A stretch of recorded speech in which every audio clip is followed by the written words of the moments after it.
Bueno, vamos a continuar entonces con la unidad 2. Ya vimos en el video anterior lo referente a fisiología, crecimiento secundario, explicamos eso, y en esta segunda parte vamos a ver un poquito de biomecánica de árboles. Recuerden que tanto lo de fisiología como lo de biomecánica nos va a permitir entender cómo reaccionan los árboles, sobre todo a la poda, cómo es su mecanismo de defensa, y eso es lo importante por ahí de esta unidad. Tratar de entender en unidades, lo que viene en unidades posteriores, que tienen mucha importancia, digamos, para esta asignatura. Bueno, ¿qué es la biomecánica? Básicamente es la estructura, o el estudio, perdón, de la estructura y los movimientos que tienen los árboles mediante los métodos de la mecánica. Sabemos que los árboles soportan dos tipos de fuerzas, que le denominamos cargas, y que estas son de dos tipos, o sea, de estáticas y dinámicas. Las primeras se aplican en largos periodos de tiempo, en años, a medida que crece el árbol. Es decir, el árbol puede ir reaccionando a esas cargas estáticas en un largo periodo de tiempo. Por otro lado, las cargas dinámicas se diferencian de las anteriores porque son en un corto periodo de tiempo. Por ejemplo, las ráfagas de viento, que a veces son de minutos o segundos, tienen diferente intensidad, y se aplican también en diferentes direcciones. Esa es la gran diferencia entre estas dos tipos de carga. Bueno, las cargas estáticas entonces es como el resultado de la acción de la fuerza de la gravedad sobre la estructura del árbol, o también de cualquier otra carga externa depositada sobre el árbol. Por ejemplo, nieve, no sé, hamacas, plantas trepadoras, nidos, etc. Piensen en esto, en lo siguiente, que la carga estática es el propio peso del árbol. Piensen que el tronco, que resiste toda su carga, toda la estructura, el peso de ramas más hojas, agregado a eso, en los lugares donde nieva, la carga de nieve. Por ejemplo, en algunos lugares, trepadoras, los nidos, habrán visto seguramente por ahí en el campo, plantas de eucaliptus con muy grandes nidos de loros, por ejemplo, que son gigantescos, y que eso, bueno, afecta en el peso, ¿no? O modifica. Pero eso no es una carga estática, algo que está por un largo periodo de tiempo.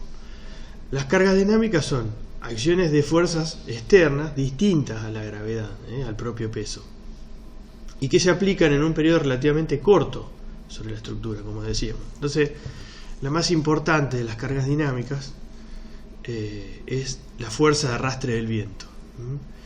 Decíamos acá, es cortos periodos de tiempo y es algo que a veces es en diferentes direcciones, pero es algo como instantáneo, no es algo que se da a lo largo del tiempo. Bien, entonces, los árboles tienen mecanismos o maneras de reaccionar ante estas cargas. ¿Para qué? Justamente para poder sobrevivir. Veíamos en la introducción de esta primera unidad que tenemos árboles de 4.000 años, árboles de más de 100 metros de altura. Bueno, si no han desarrollado a lo largo de la evolución mecanismos de soportar distintas situaciones, no lograrían tener esas alturas ni esa longevidad. Y los árboles entonces reaccionan de tres maneras distintas, podemos decir. Una es disipando la energía absorbida, otro es disminuyendo la absorción de energía, estamos hablando principalmente del viento en estos dos casos, y por último reforzar la estructura, que puede ser ante cargas dinámicas frecuentes o ante cargas estáticas. En la imagen, lo que vemos en la imagen de la derecha es un dibujo que un poco representa el efecto de la copa, ¿no? Que es como una especie de vela ante el viento. Esa es un poco la representación gráfica. Y bueno, lo que vemos abajo es lo que se denomina el plato radicular, que en este caso de un árbol que una tormenta lo tiró, podemos ver cómo está compuesto, ¿no? Es la masa de raíces inmediata al árbol, y que normalmente en una tormenta que logra vencer las fuerzas de resistencia de la planta, se queda expuesto al exterior, ¿no? Bueno, entonces decíamos, árboles, vamos a empezar por decíamos que pueden disminuir la absorción de energía, pueden disipar la absorción de energía o pueden reforzar su estructura. Bien, ¿cómo disminuyen la absorción de energía? Que sería el primero que vamos a ver. Utilizando principios de la aerodinámica. Por un lado, aerodinamizar la copa, que es una manera de ofrecer menor resistencia al viento.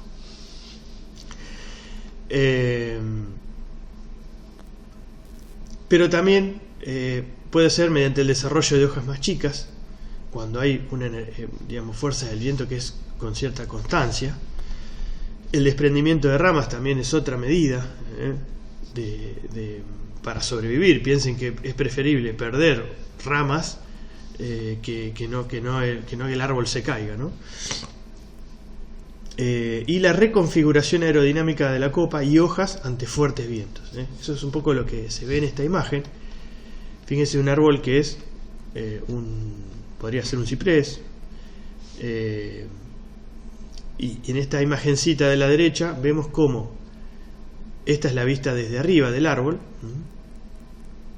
esta es la vista de frente, y cómo a distintas la dirección del viento es de izquierda a derecha.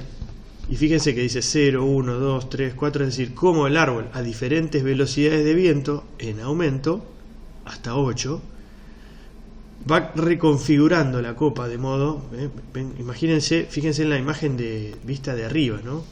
Cómo pone sus hojas, cómo pone sus ramas, de modo de ofrecer la menor resistencia posible al viento. Eso de algún modo es evitar absorber energía. Es decir, si yo imaginemos a alguien que va arriba de una moto, por ejemplo, no es lo mismo que vaya con los brazos abiertos, con una gran campera, que hecho un bollito chiquitito pegado a la moto, ¿no? O sea, la resistencia al viento es mucho menor. Esto es algo parecido. También hay una reconfiguración aerodinámica de las hojas. Estas son dos imágenes de dos especies. En la izquierda vemos una hoja de tulipanero, Heliodendron tulipífera. Fíjense a distintas velocidades de viento, a 2 metros sobre segundo, a 3,7 metros sobre segundo, a 6,7 hasta 11 metros sobre segundo, 11,5. Cómo la hoja se va como acartuchando, es decir, primero tiene una predisposición normal, luego se pone perpendicular a la fuerza del viento, es decir, ofrece prácticamente muy poca resistencia, y a medida que aumenta la velocidad se va acartuchando. Lo mismo ocurre con una hoja compuesta. Fíjense que las distintas láminas van acartuchándose a medida que aumenta la velocidad del viento para ofrecer menos resistencia, para obtener que absorber menos energía. Bueno, esa es una de las maneras. Insistimos que esto es ante una carga dinámica. Bueno, decíamos también que se generan refuerzos a la estructura. Una de estos se denominan tigmomorfogénesis, y es lo que denominamos el crecimiento en respuesta a estímulos mecánicos.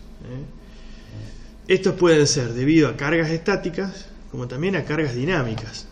¿Por qué? Porque hay lugares donde el viento es muy frecuente y los árboles reconfiguran su estructura, refuerzan su estructura en función de ese viento que es frecuente.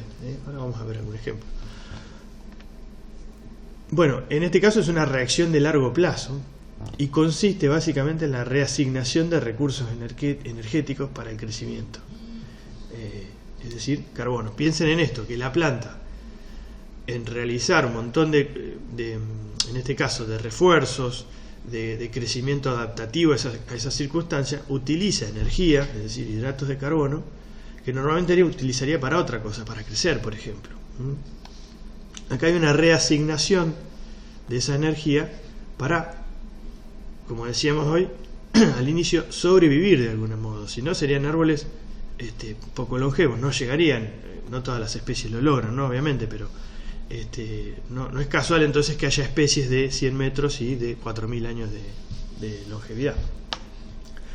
Bueno, básicamente la ticmomorfogénesis ocurre con cambios a nivel celular, es decir, se engrosan las paredes celulares, hay cambios en la proporción de lignina y celulosa de esas paredes.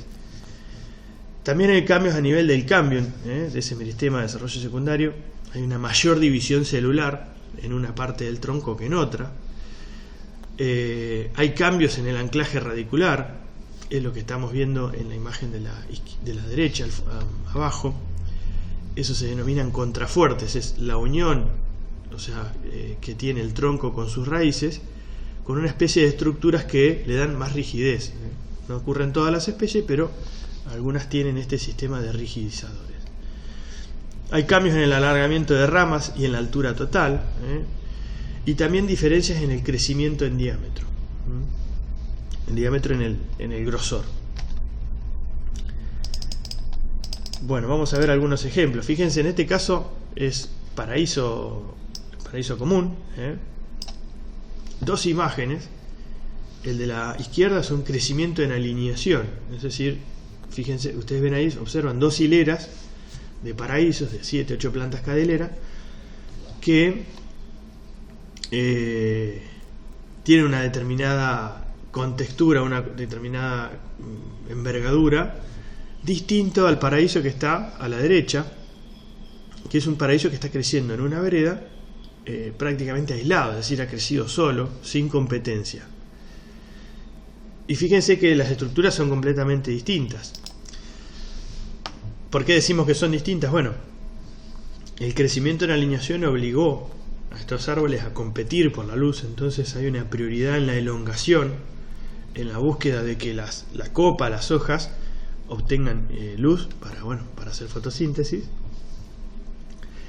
En cambio, en el crecimiento aislado no hay competidores por ese espacio, entonces la expresión de la copa ha sido más libre, hay un ensanchamiento mayor del tronco y de las ramas principales que van a resistir cargas estáticas y dinámicas distintas. Piensen que este árbol, ante un evento de viento fuerte, resiste solo. El otro es un grupo de árboles que va a resistir de manera distinta. Acá vemos esto de que hay un engrosamiento mayor del tallo en el árbol que está solo, distinto a los árboles en alineación, que ese engrosamiento que no se dio en el tallo por competencia, se vio en una ganancia en la altura. ¿Por qué nos importa esto? Fíjense, si yo en este caso de la imagen de la izquierda decido eliminar una parte de estos árboles y dejo 2 o 3 solamente, que podría ser, no sé, por lo que sea, a veces por una cuestión lógica, que podría ser que hay árboles que están en riesgo de caerse porque son muy viejos, dejo expuesto el resto de los árboles que van a quedar a una situación muy distinta a la que tenían, es decir, su resistencia estaba pensada ante un viento fuerte como un conjunto, no como un árbol individual. Entonces, cuando yo lo dejo como un árbol individual, compliqué la cosa. Es decir, tal vez tenga alguna acción más, por ejemplo poda tal vez, para reconfigurar esa copa o esa estructura. Fíjense qué importancia tiene esto en conocer esto para ver cómo reacciona, leer entre comillas cómo reaccionan los árboles ante una acción de este tipo y qué importancia tiene. Bueno, otro ejemplo de ticmomorfogénesis, en este caso un ensayo de flexión de plantines. Observen que son pruebas que les muestro para que veamos el efecto de la ticmomorfogénesis. En este caso la misma especie, mismo día, mismos tamaños, mismos tamaños en tamaño de plántula. Los de la izquierda son plantas control, sin nada, y las de la derecha son plantas que 20 veces al día se las flexionó. Eso generó una respuesta mecánica del árbol automáticamente a tener una menor altura de esas plantas. En este caso es un ensayo de estaqueado y sombreado, es decir, un arbolito que al estaquearlo, o sea, al generarle estructuras de sostén externas, el árbol creció en altura porque justamente por ese estímulo mecánico entiende o interpreta, entre comillas, el árbol que puede crecer hacia arriba porque tiene sostén. Lo mismo al estar sombreado. Esto es una especie de media sombra, más estacas. Y fíjense que ganó más altura. ¿Por qué? Porque entiende que esa estructura que le está generando sombra es como si fueran árboles de incompetencia y busca la luz, ¿no? Esa es un poco la reacción. Bueno, los árboles entonces desarrollan lo que se denomina madera de reacción. La madera de reacción es una madera que se desarrolla en troncos o ramas inclinados con estructura y propiedades particulares. Esta madera de reacción se forma como respuesta a estímulos gravitacionales, es decir, cargas estáticas, y la gravedad afecta a la distribución de hormonas y produce un crecimiento radial excéntrico. Fíjense en este caso, en la imagen de abajo a la izquierda, un tronco que para reorientar su inclinación, es decir, buscar la luz, tuvo que generar madera de reacción que permitió buscar una posición más vertical. En este caso vemos una pendiente, un árbol que está en pendiente, y fíjense cómo busca la luz, es decir, busca reorientar la verticalidad, creciendo, digamos, con una especie de inclinación, como veíamos en el tronco. Bueno, y hay una diferencia que todavía no está muy claro por qué, pero es así, que las angiospermas o las dicotiledonias generan lo que se llama madera de tensión y las gimnospermas madera de compresión. Es decir, decíamos que el engrosamiento, la madera de reacción es un engrosamiento. Bien, el engrosamiento en las dicotiledonias o en las angiospermas es del lado donde hay tensión. En este árbol la tensión está de este lado porque el peso lleva para allá y de este lado se están estirando las fibras. En cambio, en este árbol, que es una gimnosperma, podría ser un pino, un cedro,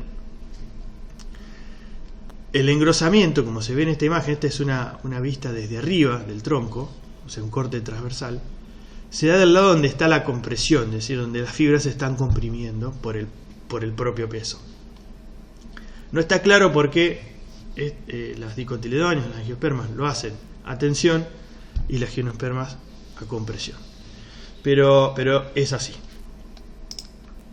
Bueno, y fíjense en este caso, madera de compresión entonces en coníferas, pinos, cedros, cipreses, araucarias.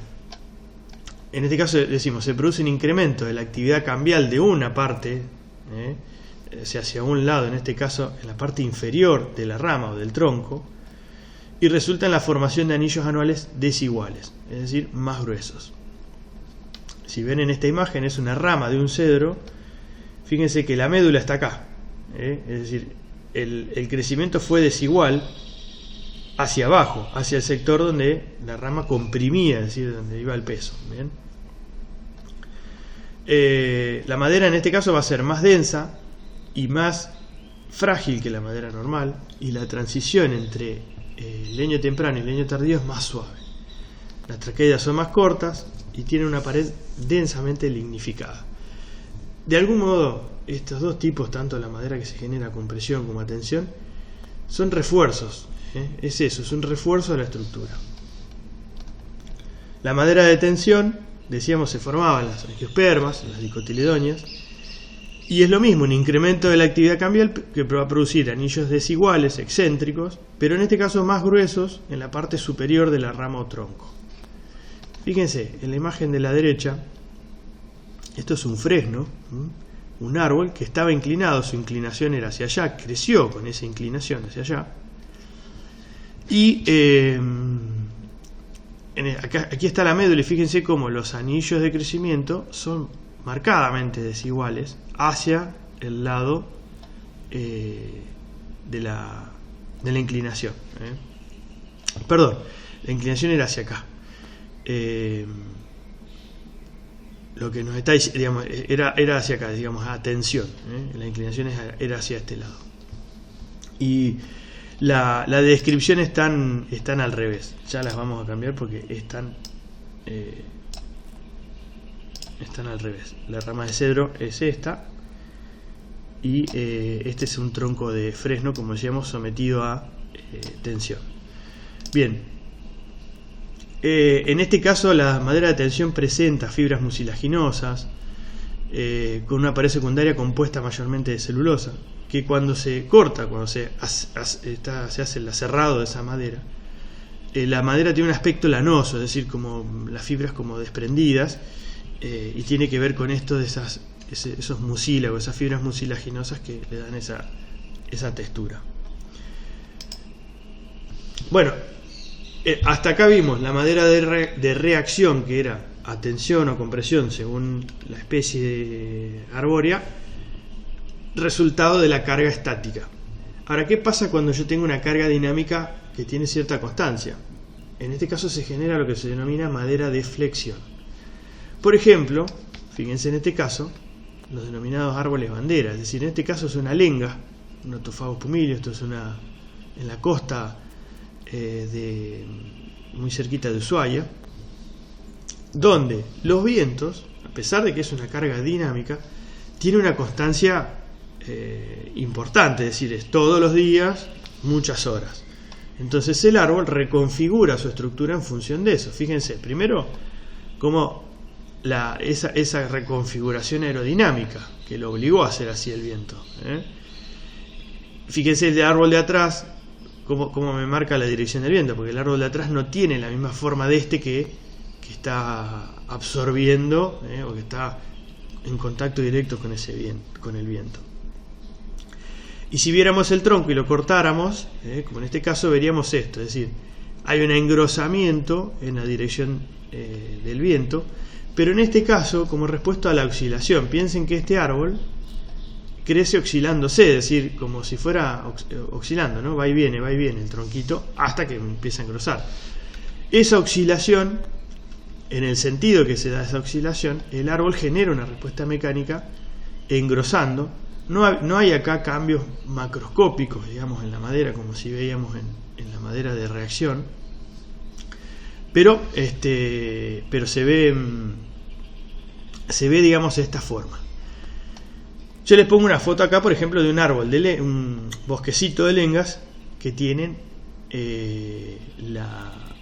digamos, una forma habitual, normal, cuando no están en esa exposición al viento, cuando hay una protección del grupo. Fíjense las copas, la forma que tienen, diferencia con estas, ¿no? ¿Por qué es importante esto? Bueno, vamos a ver cuando veamos el tema de tutorado, por ejemplo, qué importancia tiene esto. Que el árbol tenga cierta oscilación, ese pequeño movimiento, lo que le está dando es un engrosamiento de ese tallo. Y qué importancia tiene hacer un buen tutorado. Cuando digo buen tutorado no me refiero a que el árbol esté firme a un tutor, sino todo lo contrario, que tenga cierta flexibilidad para desencadenar este mecanismo. A eso apuntaba. Bueno, y por último vimos, fíjense, evitar de algún modo la respuesta o disminuir la absorción de energía, como era la reconfiguración aerodinámica. Vimos esto de reforzar las estructuras, y por último la otra estrategia que tienen los árboles es disipar la energía. Es decir, la energía que absorben del viento intentan disiparla. Bueno, una de estas maneras es mediante el movimiento amortiguado. Yo les voy a dejar después subido en el aula un videíto, pero observen ustedes un día de viento las copas de los árboles. Van a ver que los árboles absorben energía, digamos, sobre todo la estructura de los árboles, que son ramas muy finas en los extremos, es decir, en todos los bordes de la copa, y a medida que nos adentramos hacia el centro del árbol, van engrosándose cada vez más los diámetros, o sea, toman más grosor las ramas y son menos cantidad, hasta que llegamos al tronco. Pensándolo al revés, partimos del tronco, ramas primarias que son gruesas pero menos que el tronco, ramas secundarias que tienen menos grosor que las primarias, ramas terciarias, y así hasta que llegamos a las ramas más finas de los extremos de la copa. Ante un evento de viento, lo que nosotros vemos es primero la reconfiguración de las hojas y después movimiento oscilatorio, es decir, empieza un efecto de vaivén, de va y viene de esas pequeñas ramillas, que se transmite a las distintas ramas, y eso es el movimiento amortiguado. Es cómo se pierde la energía del viento como resultado de transmitir el movimiento entre partes del árbol que tienen distintas frecuencias de oscilación. Es decir, las ramitas más finas son las que más frecuencia tienen, mayor frecuencia de oscilación tienen, más se van a mover. Las ramas un poco más gruesas se mueven un poco menos. Y por último, las ramas más gruesas o el tronco prácticamente tienen un movimiento muy poco, ¿no? Obsérvenlo en un día de viento y van a ver eso. Esas distintas frecuencias de oscilación, es decir, cuánto se mueven, permite que esa energía se vaya disipando, se pierda. ¿El objetivo cuál es del árbol? Bueno, no superar la capacidad elástica del árbol. Es decir, si supera la capacidad elástica de ese material, de la madera, se quebraría. Dentro de la copa del árbol, ese movimiento amortiguado también se da porque se tocan esas ramas en ese movimiento y también se ayudan en esa oscilación a frenar esa energía. En un bosque pasa lo mismo, o en un grupo de árboles, porque las copas se tocan. Pero bueno, eso es un poco la explicación del movimiento amortiguado y la disipación de la energía. Bueno, y con esto, explicando un poco esto de biomecánica de árboles, culminamos con esta segunda unidad de la asignatura.